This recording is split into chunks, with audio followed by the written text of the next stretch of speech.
In today's video, we'll be looking at one of Japan's light carriers, one of the more famous ones in the form of Zuiho. This ship would have an exciting life, engaging American forces on multiple occasions. She never really came out the victor, but Zuiho was also something of a survivor, at least for a time, until, as is often the case with Japanese ships, her luck ran out in October of 1944. Zuiho was part of the Northern Force at Leyte Gulf with predictable results. Her story came to an end, providing some of the more famous pictures from that overall battle.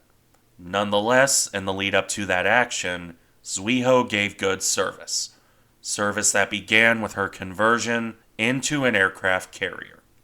In this case, Zuiho began her life as the submarine tender Takazaki, laid down on June 20th of 1935. This part of the story should be familiar if you've watched my Zuiho video. They were sister ships after all. However, while Zuiho spent some time serving as a tender, Zuiho would not.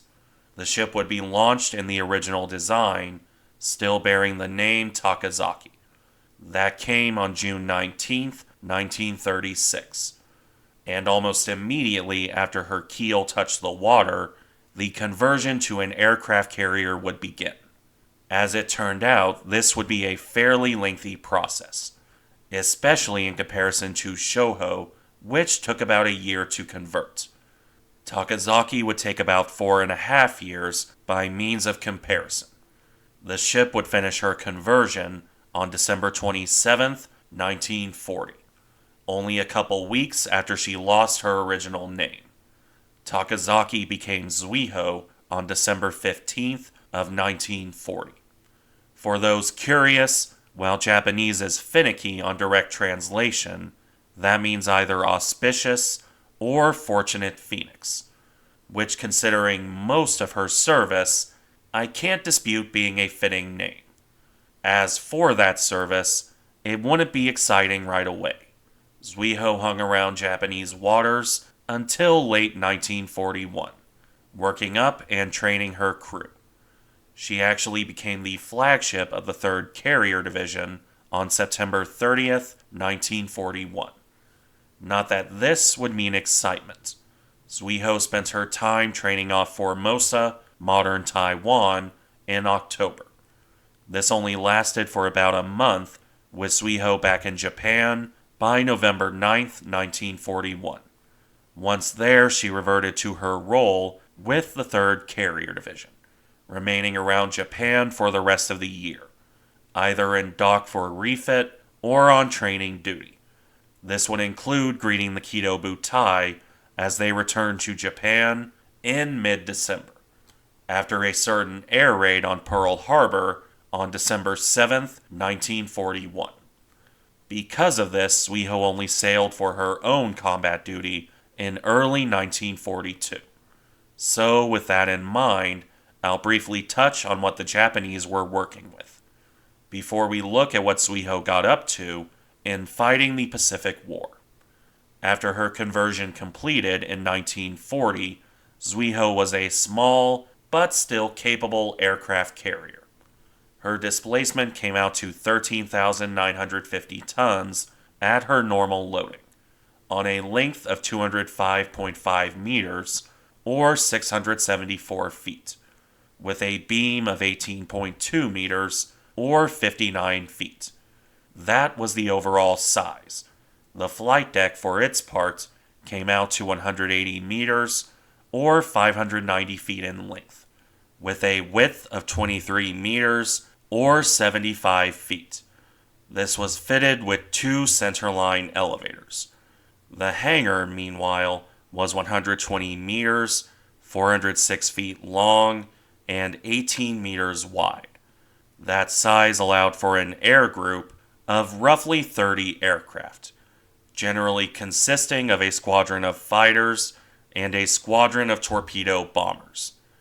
As for defensive weaponry, this was relatively heavy considering her small size. consisting of 8 127mm or 5-inch dual-purpose guns and 4 twin mountings. These were spread evenly on sponsons around the flight deck, with the usual 25mm guns rounding off the weaponry, coming out to 68 barrels in her final refit, along with 6 anti-aircraft rocket launchers of even more dubious utility. Now, normally I would touch on armor at this point, but as a light carrier, Zuiho has no armor of note. So let's finish this off with the ship's speed. That came out to 28 knots on 52,000 shaft horsepower. I've seen reference to this being repurposed destroyer machinery, but not which class. Either way, that rounds things off here. Now we can go back to the service history, which would continue to be fairly quiet, at least at first. Zuiho sailed to the Philippines in February 1942, in this case on an aircraft ferry run. She would arrive there on February 22nd and leave 3 days later to return home, at which point the carrier returned to sailing around Japan. From March through May of 1942, she stuck close to home, not leaving until the Battle of Midway on June 4th, where Zuiho would mostly miss the action. Probably not a bad thing, considering what happened to the Kido Butai. During the battle, Zuiho was assigned to the Midway invasion force. This kept her to the rear, while the big fleet carriers went on ahead. As a result, Zuiho wasn't attacked when the 4 fleet carriers were sunk. The closest she came to direct combat at Midway was her combat air patrol driving off American scout aircraft on June 5, 1942. The next afternoon, June 6th, saw Zuiho assigned a mission to launch her aircraft against potential American pursuit. However, this was ultimately called off, and Zuiho would join the general retreat from Midway. After returning home, Zuiho would spend the next couple months around Japan on either refit or more training duty. The carrier wasn't reassigned to combat action until August 12th of 1942. And even then, she didn't depart Japan until August 28th, where she left Fort Truk, arriving there on September 6th. At this point, Zuiho joined up with Shokaku and Zuikaku as part of the reconstituted 1st Carrier Division for more training and patrol around Truk or Japan until October 1942. As you can see, Zuiho would spend most of 1942 on secondary duty, with the exceptions of Midway and more famously for this ship, the Battle of Santa Cruz, or the Battle of the Santa Cruz Islands, depending on the source. Zuiho left Truk for this action on October 11th, 1942, with the battle itself coming on October 26th near the Solomons. During this battle, Zuiho sent up a strike with her fellow Japanese carriers. In this case, Shokaku, Zuikaku, and Junyo. That strike group would pass the American strike force as both groups flew to their targets. Zuiho's Zeros would engage the American formation with several aircraft downed on both sides. As for Zuiho herself, well, she had both good and bad luck. Bad luck in that 2 American SBD Dauntlesses, acting as long-range scouts, dove upon her. Those aircraft, flown by Charles Irving and Stockton Strong, spotted the Japanese formation, and despite being alone, dove on Zuiho around 8:30 a.m. on October 26, 1942. Fortunately for them, there was no combat air patrol. They each landed a single bomb directly on Zuiho's deck, putting her out of action. The light carrier could neither recover or launch aircraft. The good luck is that SBDs on long-range patrol only carried a single 500-pound bomb. These were enough to wreck the flight deck, but not put Zuiho in any danger of sinking. She would have to retreat, but the carrier would live to fight another day. A day that would, admittedly, not be for quite some time. Zuiho returned to Japan for repairs, arriving on November 7th, 1942, for repair work that began on the 29th, and ran through December 16th before the ship returned to service. Working up after these repairs took up the rest of 1942, with Zuiho stuck in Japan until January 17th, 1943. The rest of 1943 would be generally quiet. In February, Zuiho covered the evacuation of Guadalcanal. Then she remained around Truk until April of 1943. Her fighters, meanwhile, were put ashore in New Guinea, where they would get a good bit of combat in away from their ship in March. As for Zuiho, she returned to Japan in April, where she would continue the trend of refit and training. This period ran from her arrival on May 9th through to July 10th. During one of her 1943 refits, the carrier had her flight deck extended towards the bow. This is very apparent in pictures from her sinking. For the moment, however, Zuiho simply returned to Truk on July 15, 1943, where she would remain for the most part until November. The closest she came to actual combat was attempting to catch American carriers when they raided the Gilbert Islands, and Wake Island for that matter. These attempts came to nothing, and Zuiho missed a chance at combat.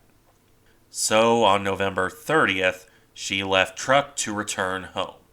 During this voyage, Zuiho was attacked by USS Skate, although the submarine failed to land any hits, and Zuiho was able to safely return to Japan, only to once again take up aircraft ferry duty.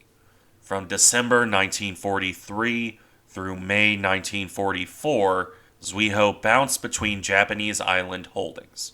She would transport aircraft to various outposts, then return to Japan, pick up more aircraft, and set out again.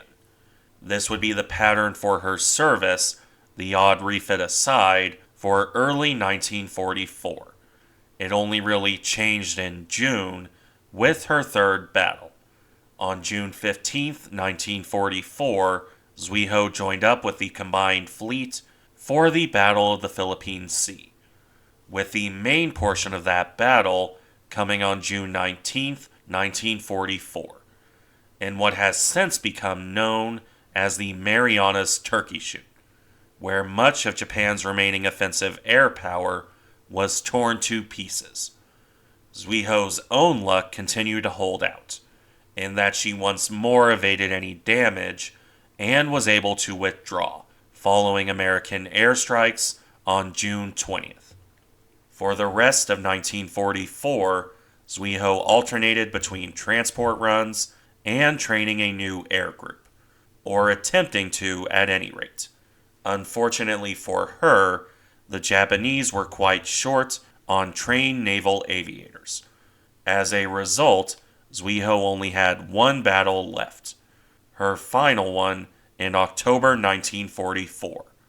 On October 20th, Zuiho left Japan as part of the Northern Force for the Battle of Leyte Gulf, a giant decoy to draw American carriers away from the center and southern forces. This worked, of course.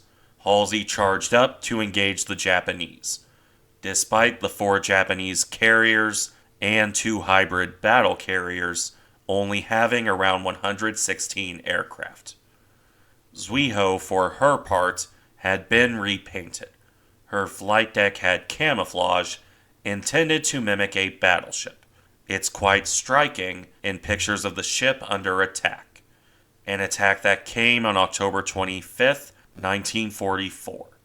Zuiho, alongside Zuikaku, Chitose, and Chiyoda, was attacked by overwhelming American force.